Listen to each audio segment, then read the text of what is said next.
유스티쿠스와 성 유스티누스의 대화로 시작해 볼까 합니다. 성 유스티누스는 약 100년경 이교 과정에서 태어난 사람인데 원래는 그리스 철학에서 출발해서 스토아 학파, 아리스토텔레스 학파, 피타고라스 학파를 거쳐 나중에는 플라톤 학파로 진리를 찾아 돌아다니다가 끝에는 기독교에 이른 인물입니다.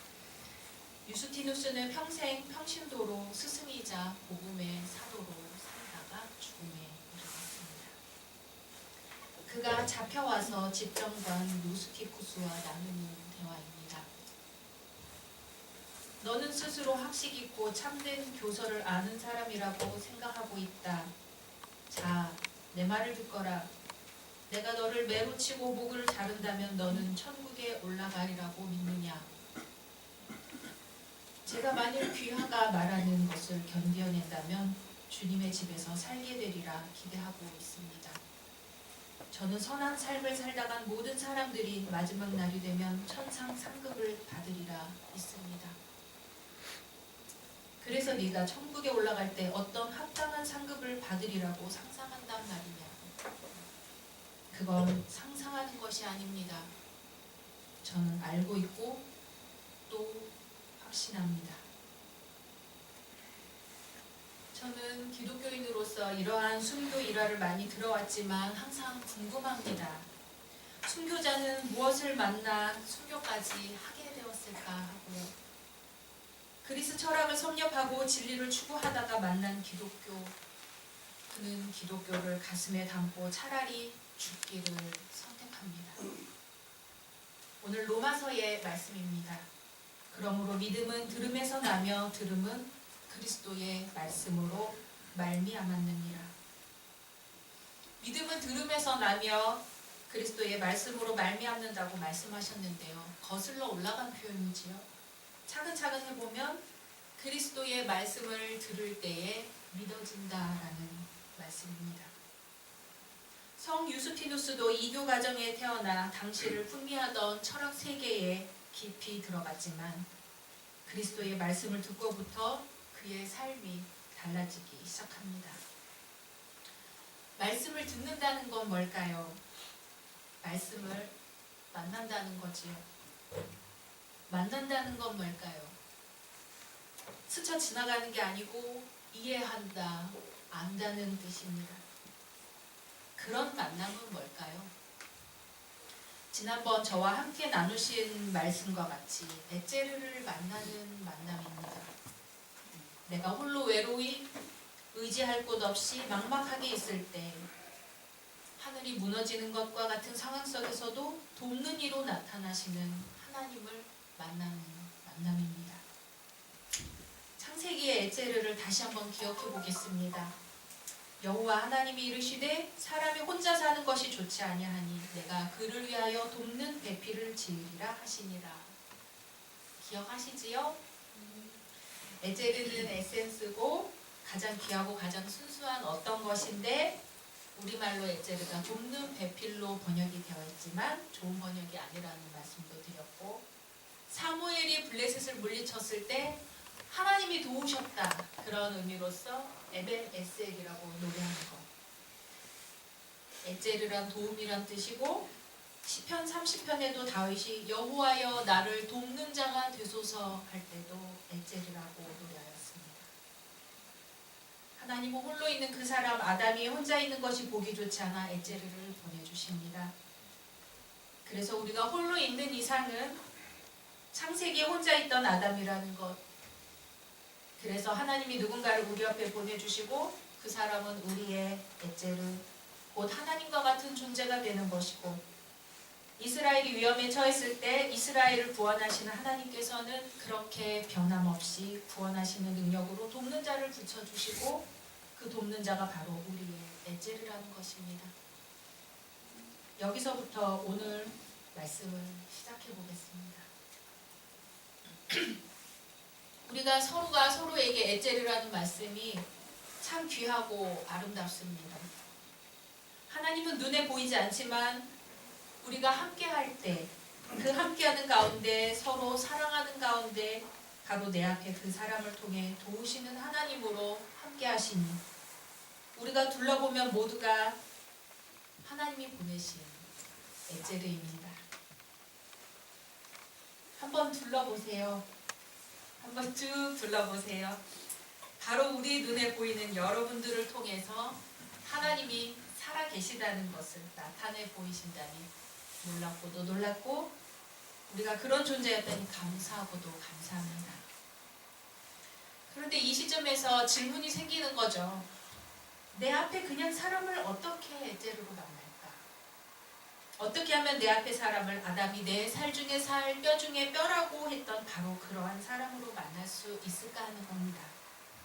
이 사람은 성격이 이래서 나랑 안 맞고 저 사람은 습관이 마음에 안 들어서 안 맞고 또 저 사람은 생긴 게 좀 이상하고 또 저 사람은 나랑 정치적으로 맞지 않아서 안 맞고 도무지 어느 지점에서 그 사람들을 하나님이 내게 보내주신 에제르로 만나야 할지 모르겠다는 말입니다. 오늘 구약의 본문 말씀으로 들어가 봅니다. 이제 다윗은 생이 다 되어 아들 솔로몬을 왕위에 앉히고 유언을 합니다. 첫 번째로 전하는 유언이 열왕기상 2장 3절에 나옵니다. 내 하나님 여호와의 명령을 지켜 그 길로 행하여 그 법률과 계명과 율례와 증거를 모세의 율법에 기록된 대로 지키라. 그리하면 내가 무엇을 하든지 어디로 가든지 형통할지라. 믿음의 사람 다윗답게 다윗은 왕위를 잇는 자식에게 남기는 유언을 하나님의 말씀대로 행하고 그대로 지키라는 것으로 시작합니다. 솔로몬은 아버지 다윗의 유언을 받들어 하나님 앞에 예배를 드립니다. 예배를 드리되 1000번제를 드립니다. 1000번제를 드리는데 얼마나 걸렸을까요? 하루에 한 번이라고 해도 3년이 걸렸을 테고 이틀에 한 번이라고 해도 6년이 걸렸을 겁니다. 그 기간에 대해서 정확히 알 수는 없지만 아무튼 우리는 솔로몬이 왕위에 올랐어도 1000번제를 드릴 만큼 하나님께로 마음을 모으고 삶의 기준을 하나님에 맞추고 마음과 정성을 다했다는 것을 쉽게 짐작해 볼 수가 있습니다. 1000번제를 드리고 나자 하나님이 솔로몬의 꿈에 나타나 물으십니다. 내가 내게 무엇을 줄꼬? 생각해 보셨나요? 하나님이 오셔서 내가 내게 무엇을 줄꼬 하고 물으신다면 뭐라고 대답하시겠습니까? 솔로몬은 이렇게 대답합니다. 종은 작은 아이라. 자신을 가리켜 작은 아이라고 할 만큼 솔로몬은 하나님 앞에 겸손한 사람입니다. 그리고 하나님이 주신 많은 백성들을 어떻게 해야 할지 모르겠다는 진지한 고민을 하지요. 그러면서 하나님께 구하는 것이 누가 주의 이 많은 백성을 재판할 수 있사오리이까 듣는 마음을 종에게 주사 주의 백성을 재판하며 선악을 분별하게 하옵소서. 저는 항상 솔로몬이 하나님께 구한 것은 지혜였다고 생각했습니다. 많이 그렇게 생각하셨지요? 아마 어렸을 때 그렇게 배워서 그런 것 같고 여러 성경을 확인해 보니 그렇게 번역이 되어 있습니다. 제가 갖고 있는 개역 개정판 성경에서는 솔로몬이 구한 것은 듣는 마음으로 나와 있습니다. 히브리어로 효메야, 기본형은 쉐마, 듣다라는 뜻입니다. 듣는 것에서 비롯돼서 주의하다, 순종하다, 이해하다의 뜻을 갖게 됩니다.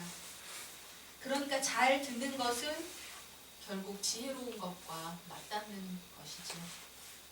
이 듣는 마음을 구한 솔로몬에게 하나님이 하시는 말씀이 열왕기상 3장 10절에서 12절입니다. 솔로몬이 이것을 구하매 그 말씀이 주의 마음에 든지라.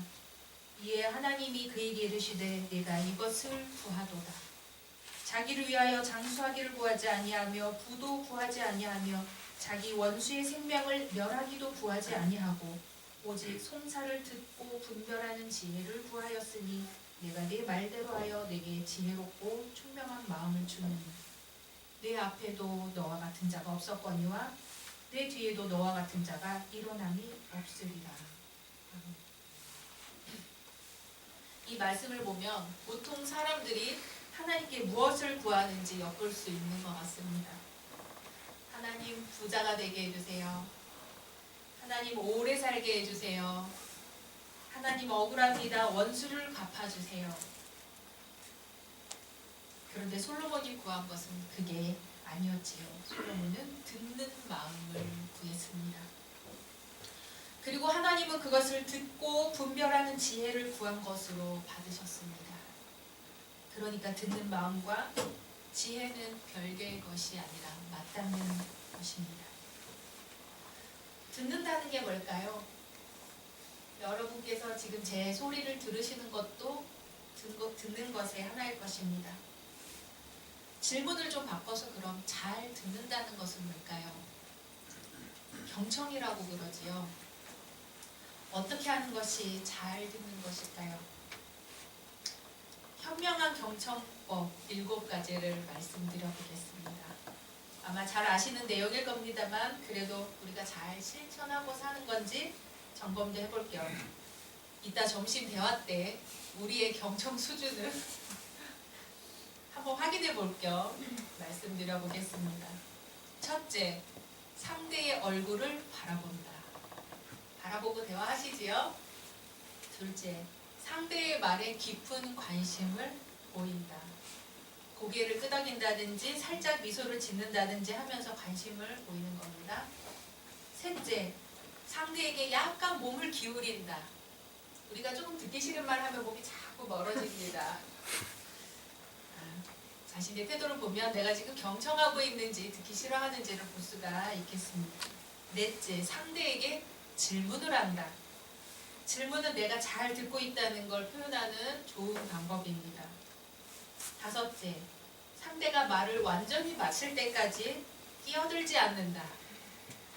상대의 말이 끝나면 그 이야기를 더 해달라고 하는 것도 좋다고 합니다.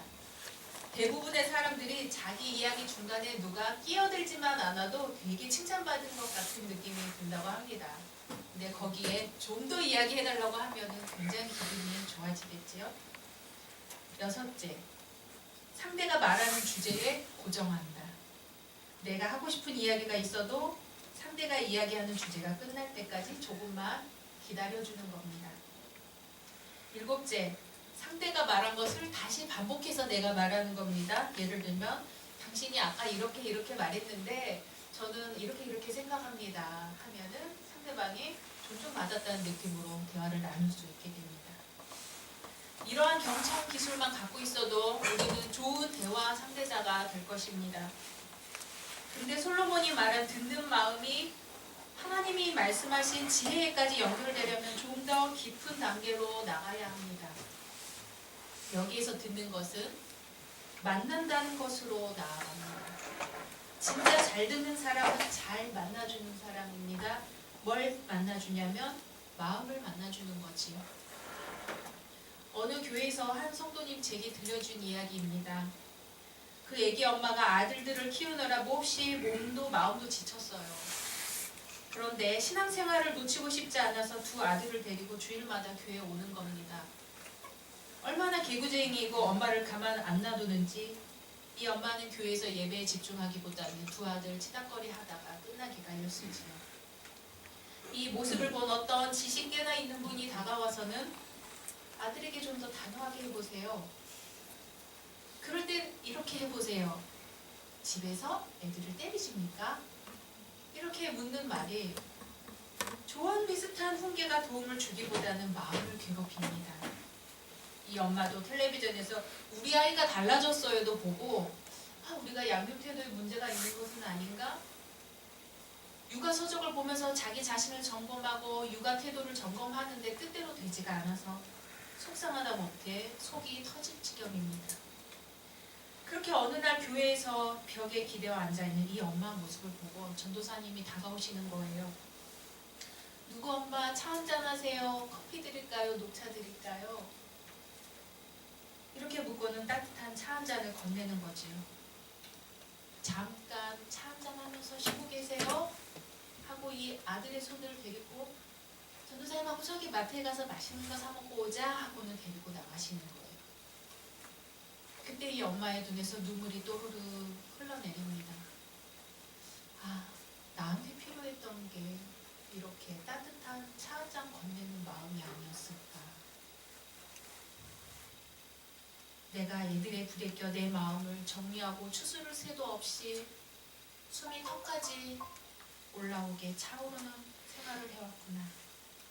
그래서 그 성도님이 그 따뜻한 차 한 잔에 마음을 추스르고 또 한 주를 살아갈 힘을 얻으셨다는 겁니다. 그 이야기를 듣고 생각했어요. 아, 그렇구나. 우리는 마음을 알아준다고 하는 것이, 도와준다고 하는 것이 이래라 저래라 하는 훈계 일색이었던 게 아닐까. 결국 도움도 못되고 오히려 마음만 상하게 하는 게 아니었을까 하는 생각에 이르렀습니다. 그 전도사님은 아이들의 소리와 엄마의 한숨 소리를 듣고 그 마음의 소리를 들었던 거지요.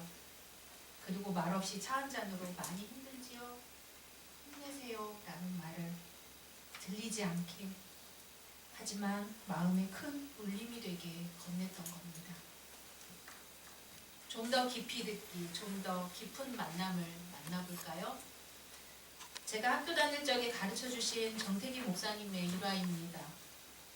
어느 어머니가 아들을 먼저 하늘로 보내고 장례를 치르는 동안 울음도 나오지 않고 말도 나오지 않습니다. 장례 후에 일상으로 돌아왔지만 여전히 울음도 나오지 않고 이웃과도 말이 없습니다. 그 소식을 듣고 정태기 목사님이 그 집을 찾아가셨어요. 그리고 우두커니 앉은 그 어머니 옆에 앉아 갑자기 울기 시작하는 겁니다. 갑자기 목사님이 옆에서 우니까 이 어머니가 어이가 없습니다. 그런데 목사님이 옆에서 우니까 갑자기 이 어머니의 눈에서도 눈물이 흘러내리기 시작합니다. 가슴에서도 눈물이 나기 시작합니다. 엉엉 울기 시작합니다. 목 놓아 울고 울기를 한나절을 내내 울어버립니다.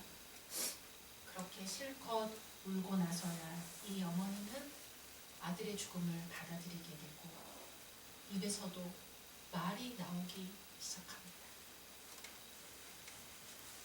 정태기 목사님은 이 어머니에게서 말할 수 없는 슬픔의 소리를 들으셨고 소리로 나오지 않는 울음소리를 들으시고는 얼마나 슬픕니까? 라는 말을 울음으로 전하셨던 거죠.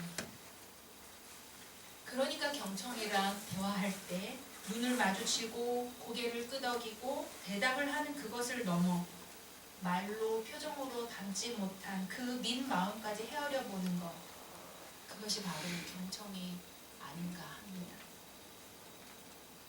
예수님은 오늘 수로보니게 여인에게서 무엇을 들으셨을까요? 무엇을 만나셨을까요?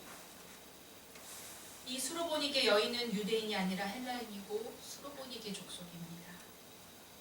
귀신 들린 어린 딸이 고통스러워한 것을 볼 수가 없어 민족도 다르고 종교도 다르지만 예수님의 소문을 듣고 와서 발 아래에 엎드려 간청합니다. 제 딸에게서 귀신을 쫓아내 주십시오. 자녀로 먼저 배불리 먹게 할지니 자녀의 떡을 취하여 개들에게 던짐이 마땅치 아니하니라. 예 주님 올소이다마는 상아래 개들도 아이들이 먹던 부스러기를 먹나이다. 이 말을 하였으니 돌아가라. 귀신이 내 딸에게서 나갔느니라. 예수님은 이 수로보니게 여인에게서 무엇을 들으셨을까요? 이 여인의 무엇과 만나셨을까요?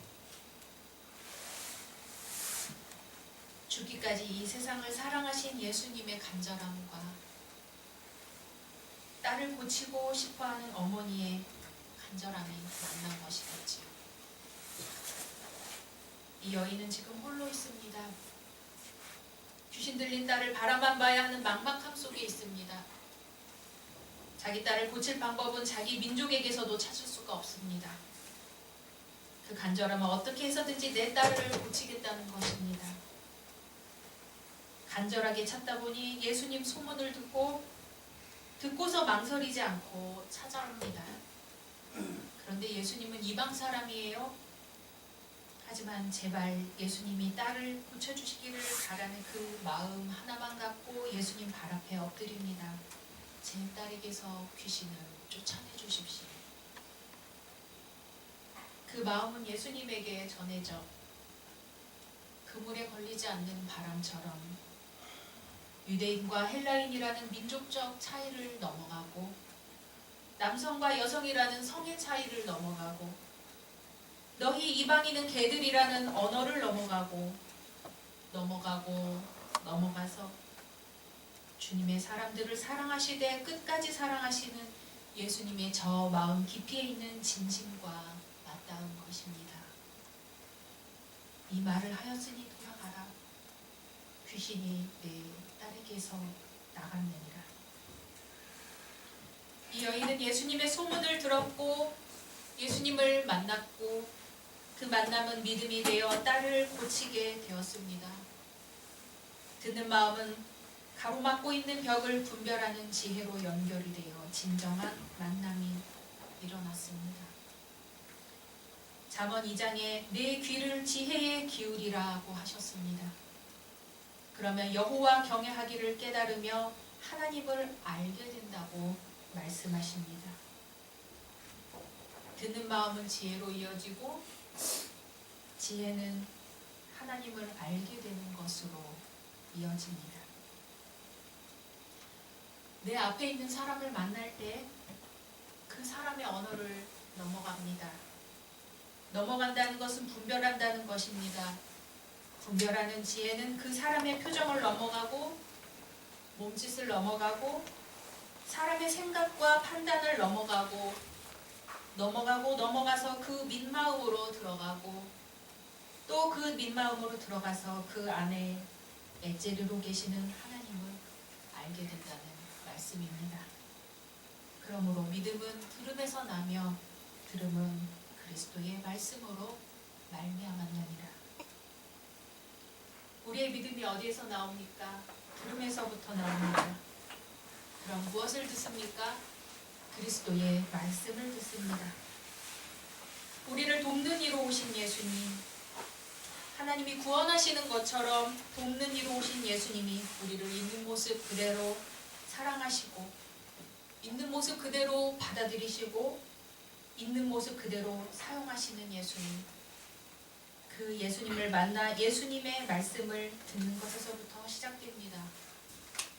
그렇게 예수님의 말씀을 듣고 주님이 나를 만나주시는 것과 같이 나도 가족을 만나고 이웃을 만나고 세상을 만나서 예수님의 마음으로 듣는 것입니다. 그 안에서 우리를 향하신 하나님의 뜻을 만나 믿음에 이르는 것입니다. 성령께서 우리와 함께 하셔서 우리가 먼저 그리스도의 말씀을 듣게 되기를 소망합니다. 우리가 그리스도의 말씀을 만나게 되기를 소망합니다. 우리가 우리를 구원하시기 위해 이 땅에 오신 예수님을 구주로 고백하고 믿어지는 은혜가 있기를 소망합니다. 우리에게 주신 올 새해 우리에게도 듣는 마음을 허락하셔서 그것이 지혜에 이르고 하나님을 아는 데까지 이르는 올 한 해가 되기를 간절히 기도합니다. 함께 침묵으로 기도하시겠습니다.